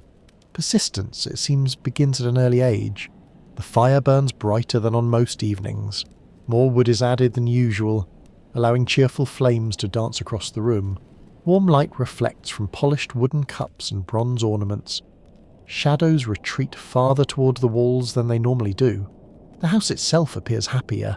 Several women bring out woven cloths decorated with colourful patterns. They spread them across benches before arranging wooden bowls and drinking cups with surprising care. Practical people still appreciate beauty whenever the opportunity appears. You notice one elderly man carefully combing his beard before sitting down. Another adjusts the bright clasp on his cloak. A young boy repeatedly smooths his hair with both hands until his grandmother quietly laughs and tells him he already looks respectable. He smiles proudly anyway. Food arrives in generous portions. Tender meat, rich broth, fresh bread, smoked fish, butter, cheese, dried berries carefully saved from warmer months. The flavours seem brighter simply because they are shared. Conversation grows livelier. Stories travel around the room. One fisherman insists he once caught a cod so enormous that 3 grown men argued about which end was the front. Someone immediately points out that fish generally make this question rather straightforward. The room fills with warm laughter. You suspect the storyteller has improved this tale every winter for the last 20 years. Nobody minds. A good story is expected to stretch a little. A curious custom appears as drinking cups begin circulating. People offer toasts. Some raise cups to family. Others honour absent friends. Some remember ancestors whose names still live within the household. Words are spoken with quiet sincerity rather than great ceremony. Each toast reminds everyone that no person stands entirely alone. Historians still argue whether detailed descriptions of Yule feasts preserved in medieval writings accurately reflect Viking Age celebrations, or whether later authors blended older customs with newer religious traditions. The evidence suggests continuity in some practices while leaving many everyday details open to interpretation. The uncertainty itself feels fitting. Festivals belong to living people more than written records. A young woman begins singing. Her voice is clear but gentle. Others soon join. The melody rises toward the smoky rafters before settling softly around the room. No instruments accompany them. None are needed. The song carries easily through the warm air. One child attempts to sing every verse despite clearly inventing several entirely new words along the way. His parents wisely choose not to interrupt such enthusiastic creativity. Nearby, 2 elderly women exchange small carved gifts. Nothing expensive. One receives a polished wooden spoon with delicate patterns carved along the handle. The other unwraps a beautifully woven band intended to fasten a cloak. Simple objects become treasured because someone invested time rather than wealth. A quirky tradition associated with Yule in later Scandinavian folklore tells of the Yule goat, a figure whose meaning changed across centuries, sometimes connected with festive visits, sometimes with old seasonal symbolism. The goat remained an enduring part of winter celebrations in many northern communities long after the Viking Age had passed. You glance toward the family's actual goat. It is peacefully chewing hay with complete indifference to its possible future career in folklore, probably for the best. The evening slowly settles into quiet contentment. Nobody forgets that winter still waits outside. Snow continues covering the landscape. The cold has not magically disappeared. Tomorrow will still require work. Fishing nets will still need repairs. Animals will still need feeding. Firewood will still need carrying. Yet tonight offers something equally necessary. Hope. Not loud hope. Not dramatic hope. Simply the calm confidence that another season will eventually arrive. The children grow sleepy first. One by one they curl beneath blankets while adults continue speaking in softer voices. The songs become slower, the laughter gentler. Even the fire seems to burn with a more peaceful rhythm. You lean back against the wooden wall and look around the longhouse. Faces glow amber in the firelight. Steam rises from empty cups. Fresh snow rests silently beyond the doorway. For a little while, nobody's thinking only about surviving. They are thinking about belonging. That may be the warmest comfort of all.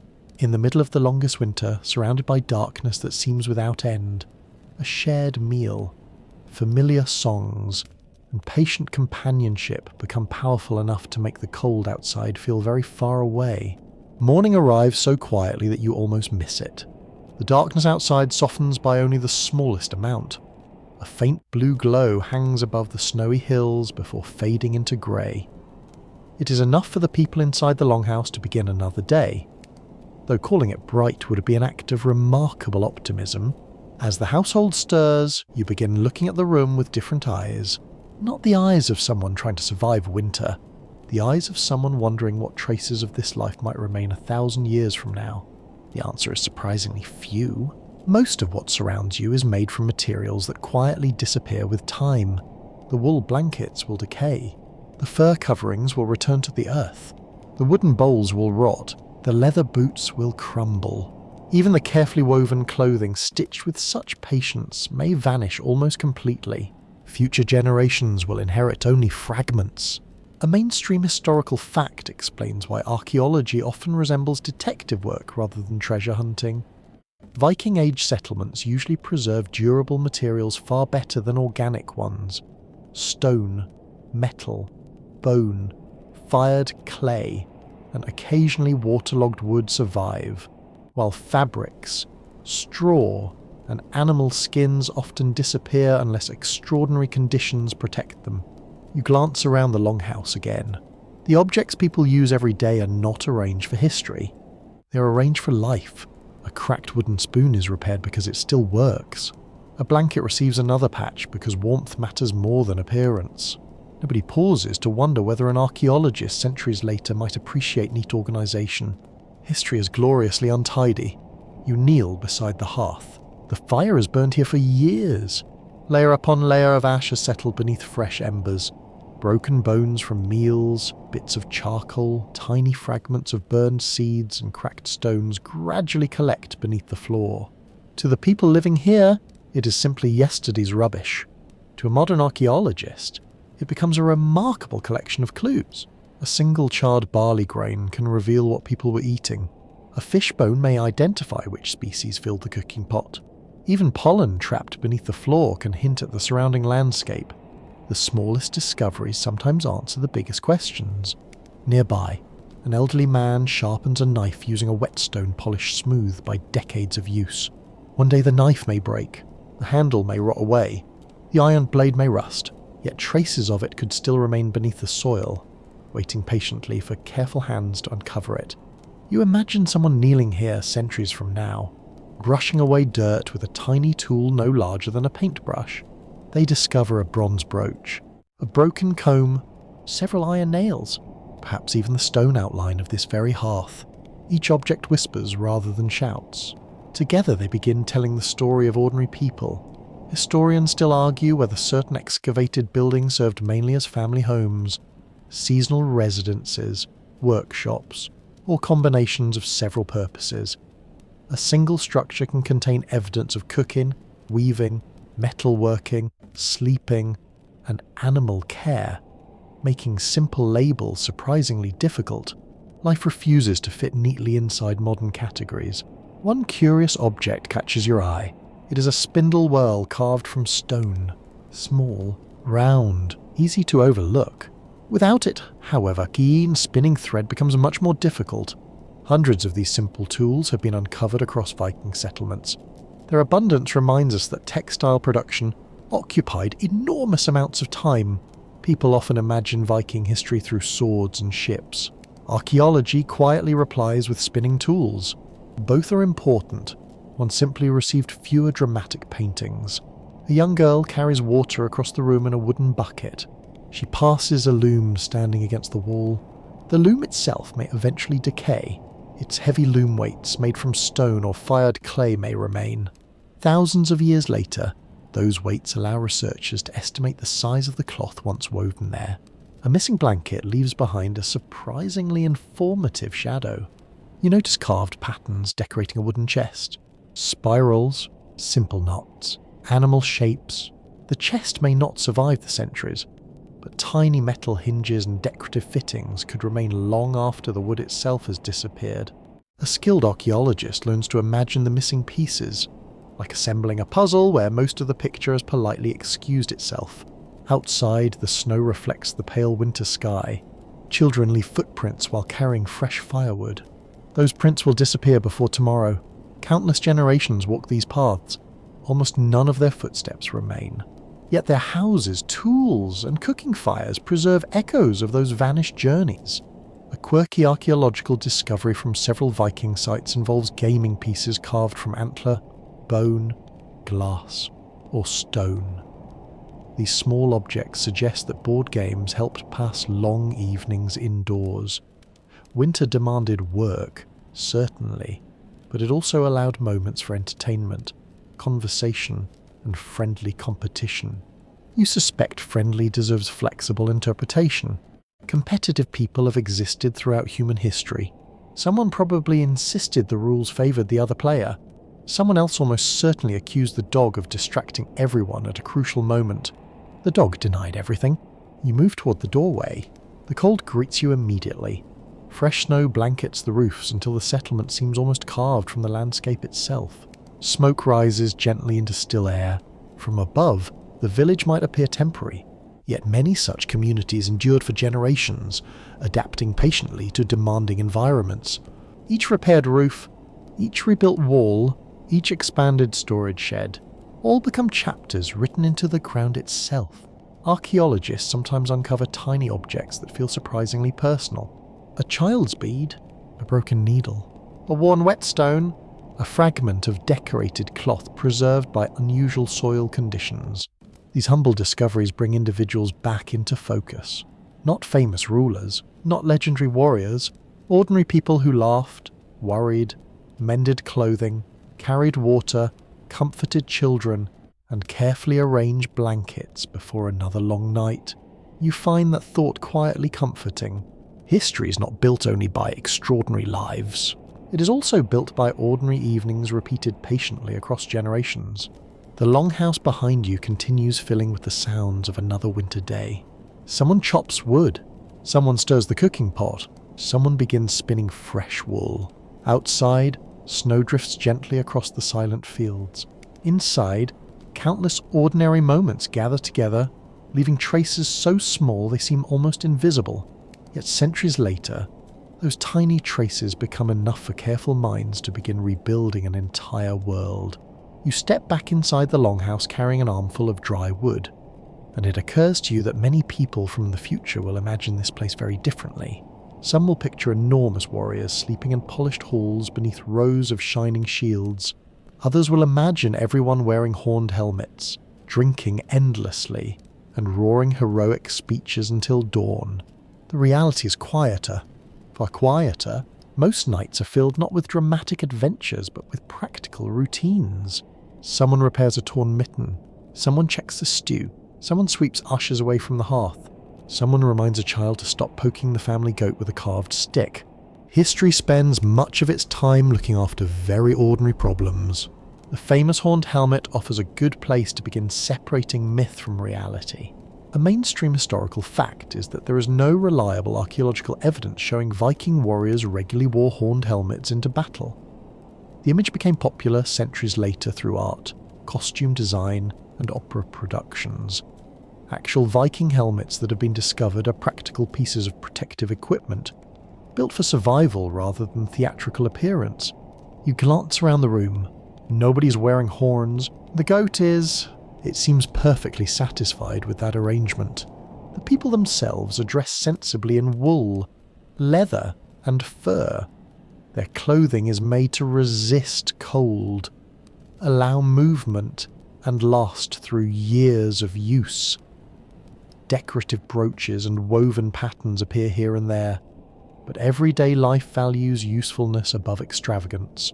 Another familiar misunderstanding quietly fades as you observe the household. Many imagine Vikings as people who spent nearly every day raiding distant shores. Raiding certainly happened and became an important part of Viking history. Yet most people living in Norse communities spent far more time farming, fishing, weaving, repairing tools, caring for animals, and preparing for winter than sailing into battle. The greatest enemy for many families was not another army. It was hunger, or dampness, or a roof that suddenly decided to leak during a snowstorm. Those challenges demanded far more attention than glory. You watch a man patiently repairing the handle of a wooden rake. It is not exciting. It is essential. Without sturdy tools, gathering hay becomes harder. Without hay, animals struggle through winter. Without healthy animals, the following year becomes much more difficult. Sometimes the fate of an entire household depends upon something as humble as a properly fitted wooden peg. That fact would make a rather disappointing action film. The box office might be limited. Nearby, two women examine a length of woven cloth. One points toward an uneven section. The other nods before patiently correcting the mistake. The cloth will become part of a cloak once finished. Every thread reflects concentration rather than speed. Textile production occupies an astonishing amount of time in Viking households, something often overlooked in stories focused entirely on ships and swords. Historians still argue whether modern popular culture exaggerates the importance of warfare within everyday Viking society, or whether written sources naturally emphasize dramatic events, because peaceful daily routines attracted less attention from medieval authors. The surviving evidence often highlights the extraordinary. Archaeology gently reminds us about the ordinary. A child carries a wooden bucket almost too large for his small arms. He walks carefully. Halfway across the room he loses balance. The bucket tips. Fortunately it contains only a little water. Unfortunately it lands directly beside the household cat. The cat leaps straight into the air with remarkable dignity for approximately 1 second before abandoning dignity entirely and racing beneath a bench. The room fills with gentle laughter. The child blushes. His grandmother quietly hands him a cloth. No scolding, just another small lesson. The bucket is dried. The cat eventually forgives everyone except perhaps the bucket itself. You notice another common misconception quietly dissolving. People often imagine ancient communities as endlessly gloomy because life was difficult. Certainly hardship existed. Winter demanded relentless effort. Illness could arrive suddenly. Travel remained dangerous. Yet laughter appears regularly inside this house. Small jokes, playful teasing, funny stories repeated for the 20th time. Human beings rarely abandon humour simply because life becomes challenging. If anything, they may need it more. A quirky tale, shared among the younger members of the household, concerns a mischievous house spirit said to hide useful objects whenever people become careless. A missing spoon, probably the spirit. A vanished mitten, almost certainly the spirit. A forgotten fishing hook, definitely not your own fault. The invisible culprit seems remarkably busy. One elderly woman smiles knowingly after hearing the story. She quietly reaches beneath a blanket and produces the supposedly missing spoon. Apparently even mythical spirits can be defeated by looking carefully. The fire continues burning steadily. Its warmth reaches every sleeping place. Its smoke rises toward the roof. Its light softens every face. There are no dramatic speeches, no heroic music, only ordinary life unfolding with quiet confidence. You think about the famous Viking ships resting beneath snow along nearby shores. They deserve admiration. Their craftsmanship is extraordinary. But ships spend much of winter pulled safely onto land. During these months, families depend far more upon houses than vessels. A strong roof becomes more valuable than a swift sail. The greatest voyage of the season may simply involve carrying another bundle of firewood through deep snow without dropping it. You suspect nobody writes epic poems about successful firewood transportation? Perhaps they should. It keeps everyone alive. An elderly man quietly begins carving a new wooden spoon. Small curls of pale wood fall into his lap. His knife moves with remarkable precision despite his age. He is not creating a masterpiece destined for kings. He is making tomorrow's breakfast a little easier. That simple act feels deeply satisfying. You realize that history often becomes distorted because dramatic moments are easier to remember. Battles receive names. Kings receive monuments. Ordinary evenings disappear almost unnoticed. Yet those evenings make everything else possible. Someone has to weave the sails before a ship crosses the sea. Someone has to prepare the food before a voyage begins. Someone has to keep the fire burning while children sleep through another Arctic night. The Longhouse quietly celebrates those unseen achievements every single day. Outside, snow continues settling across the silent landscape. Inside, practical wisdom fills the room more completely than any legendary tale. The truth may be less spectacular than the myths. It is also far more comforting, because it reminds you that the strength of these northern communities did not rest only in famous warriors. It rested in ordinary people who patiently looked after one another through the longest nights of winter. The darkness is still here. It has not vanished overnight. The mountains remain wrapped in snow. The fjord still carries thin sheets of ice along its edges, and the wind continues wandering through the valleys with the confidence of an old traveller who knows every path. Yet something has changed. It is almost too small to notice. Almost. You step outside the longhouse and pause.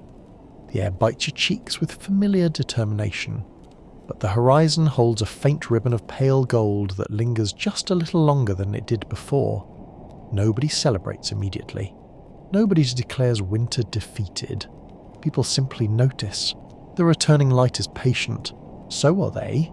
A mainstream historical fact is that people living in the far north carefully observed the changing length of daylight. The gradual return of the sun marked an important turning point in the year, bringing hope for longer working hours, easier travel, and eventually the promise of spring growth. You stand quietly while smoke rises from the roofs around the settlement. Children are already outside despite the cold. One boy tries to slide across a patch of frozen ground with considerably more confidence than balance. He travels an impressive distance before sitting down rather suddenly. He looks around to see whether anyone witnessed this moment. Unfortunately for him, nearly everyone did.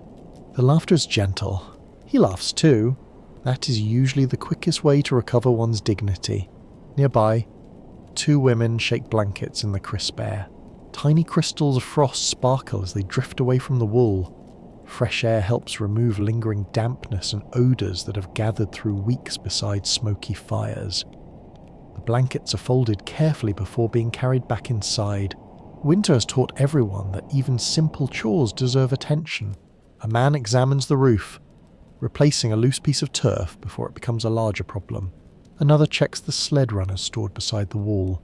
Fishing gear is inspected. Wood is stacked. Nothing is rushed. The return of light does not erase responsibility. It simply makes responsibility a little easier to erase.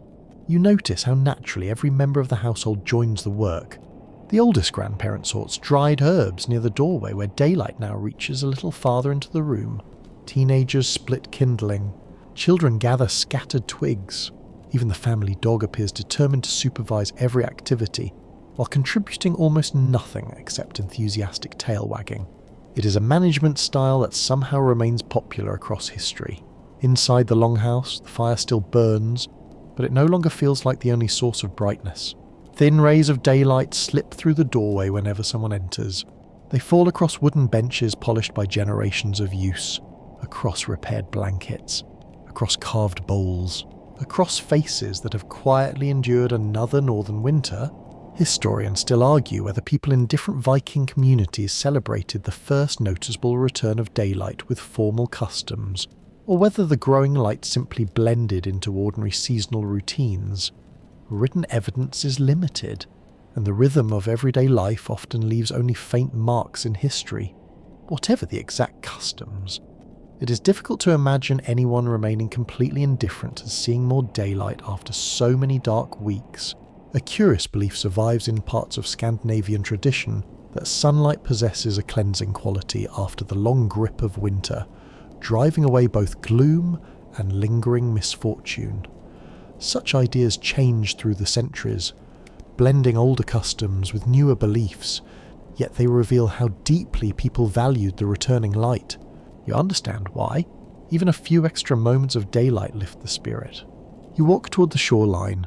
The snow squeaks beneath your boots. The frozen air feels clearer now, carrying the distant cries of seabirds returning to familiar waters. A few dark shapes circle above the fjord before disappearing beyond the cliffs. Life has never truly stopped. It has simply waited. Behind you, smoke continues rising peacefully from the longhouse. Inside those walls, people have eaten together, repaired clothing, shared stories, watched sleeping children, tended the fire, interpreted dreams. laughed at small mishaps, and patiently carried one another through the coldest part of the year. No single heroic moment accomplished that. Thousands of ordinary moments did. A blanket tucked around a child, a carefully mended sleeve, a bowl of hot stew, a handful of dry firewood, a quiet watch beside fading embers. Each small act seemed almost insignificant by itself. Together they became survival. The settlement begins another ordinary day. Someone chops wood, someone carries water, someone laughs, someone hums an old melody while sweeping the floor. The rhythm feels comforting because it has been repeated through countless winters by countless families whose names are now forgotten.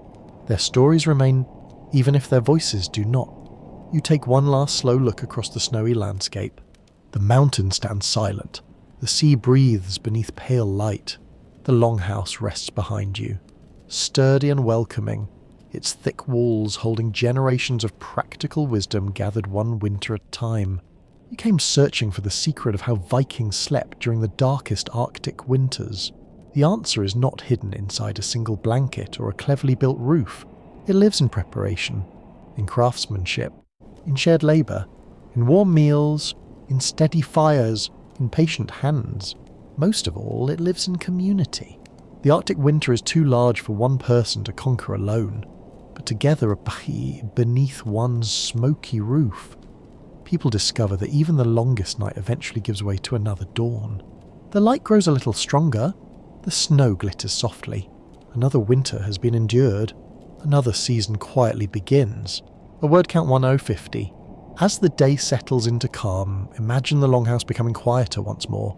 The fire glows gently without demanding your attention. The wind softens as it slips across the snow. The voices around you grow distant, blending into the quiet crackle of warm wood and the steady rhythm of peaceful breathing. There is nowhere else you need to be. No wood to carry, no roof to mend, no storm to watch. Only the comforting thought of a safe shelter standing against the cold. Outside, the mountains remain still beneath a pale northern sky. The sea moves with slow, patient waves beneath sheets of drifting ice. A few birds glide across the light without hurry, as though they have all the time in the world. Inside, heavy wool blankets rest comfortably over sleeping shoulders. The warmth of the hearth settles into every corner. The old timber beams creak softly, not with strain, but with familiarity. Everything has found its place. You let the sounds drift farther away. The laughter fades into memory. The footsteps disappear. Even the fire becomes a gentle whisper. Only peace remains. The long winter has done what all winters eventually do. It has passed. The light has returned. The people beneath this sturdy roof continue living quietly, one ordinary day after another, carrying with them the simple wisdom that warmth grows strongest when it is shared. May your own thoughts become as calm as falling snow. May your breathing become as slow as the northern sea. May your rest be as steady as the glowing embers in the centre of the old longhouse. Sleep comes gently now. The Arctic sky watches in silence. The fire burns low. Everything is safe. Everything is still. By end of script, sweet dreams.